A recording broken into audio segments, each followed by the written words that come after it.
'దండోర' 2 hours 15 minutes run టైమ్‌తో థియేటర్స్‌లో release అయ్యి, present prime వీడియోలో స్ట్రీమ్ అవుతుంది.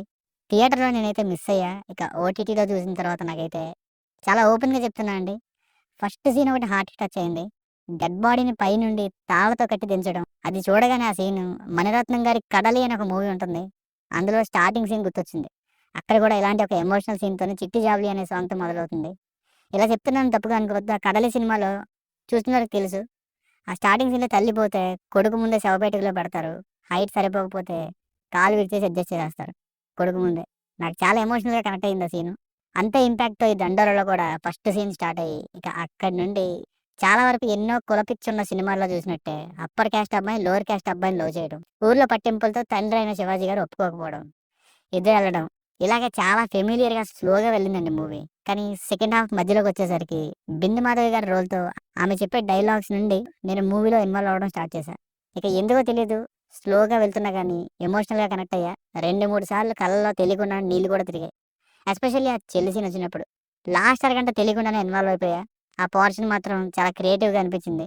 అంటే ఇలా కూడా కంక్లూజన్‌ని ఆలోచించొచ్చా? ఇలా కూడా మార్పు విషయంలో ఆలోచించొచ్చా అని. ఇక సినిమా అయితే ఓవరాల్‌గా నాకైతే వన్ టైమ్ వాచబుల్ అనే ఫీలింగ్ కలిగిందండి.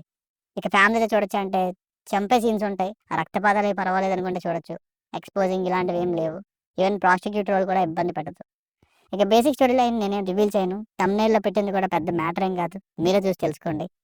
ఇక ప్లస్ పాయింట్స్ విషయానికొస్తే సినిమాలో బాగా యూనిక్‌గా అనిపించిన ఒక్క పాయింట్ ఏంటంటే ఎప్పుడు తక్కువ కులం ప్రాబ్లమ్ అన్నట్టు చూపిస్తారు. ఇక్కడ అప్పర్ క్యాస్ట్ అయినందుకే ప్రాబ్లమ్ వస్తుంది. అదేంటి అనేది సినిమా చూసి తెలుసుకోండి. అండ్ దానికి లాస్ట్‌లో ఎంచుకున్న సిట్యుయేషన్, ఆ సిట్యుయేషన్‌ని కంక్లూడ్ చేసిన ఒక గేమ్ చేంజింగ్ పాయింట్, చావుకి అర్థం ఇది అనేలా చేశాయి.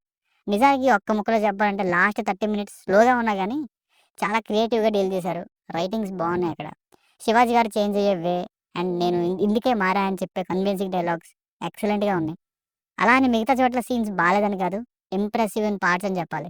మెయిన్‌గా పర్ఫార్మెన్స్ బై శివాజీ గారు వేరే లెవెల్ యాక్టర్ అండి ఈయన. ఎంత స్లోగా సినిమా ఉన్నా గానీ ఈయన యాక్టింగ్‌తో చూసేలా చేశారు మాక్సిమం ఆన్ టైమ్. ఇతనే కాదు 'నందు' గారు, 'రవికృష్ణ' గారు, 'బిందు మాధవి' గారు, ఇంకా లిమిటెడ్ రోల్‌లో 'సర్పంచ్' గారు, 'నవదీప్' గారు ఇలా కొందరు పర్ఫార్మెన్సెస్ అయితే సూపర్ ఉంటాయి సిన్సియర్‌గా. సెకండ్ హాఫ్‌లో శివాజీ గారితో ఉండే సాంగ్ ఒకటి బావుంది. బ్యాక్‌గ్రౌండ్ మ్యూజిక్ చాలా హెల్ప్ అయింది. సినిమాటోగ్రఫీ అయితే మెయిన్‌గా సినిమా రాగా, నేచురల్‌గా ఉండేలా చేసింది. అది దానికి ఇదే కారణం. Minus points. మొహమాటం లేకుండా చెప్తున్నా. మొత్తం మూవీ స్లో మోడ్‌లోనే ఉంటుందండి. అందులోనూ చాలా వరకు ఒక్క చివరి అరగంట వరకు.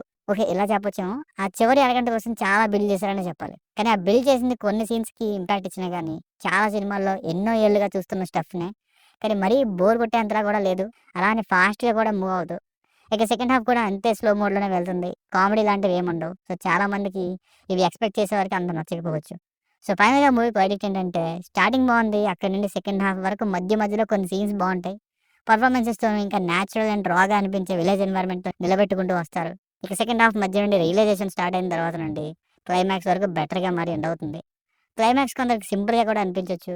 అండ్ సినిమా మొత్తం కూడా స్లోగానే వెళ్తూ ఉంటుంది. సో, కొన్ని సీన్స్ కోసం అండ్ మార్పు విషయంలో డిఫరెంట్‌గా ఆలోచించిన కంక్లూజన్ కోసం ఒకసారి చూడొచ్చు.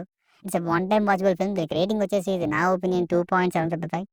మీకేమైనా నా వర్క్ నచ్చినట్లయితే ఇలాంటి మరిన్ని రివ్యూస్ కోసం మన ఛానెల్‌ని సబ్స్క్రైబ్ చేసుకోండి. Thank you.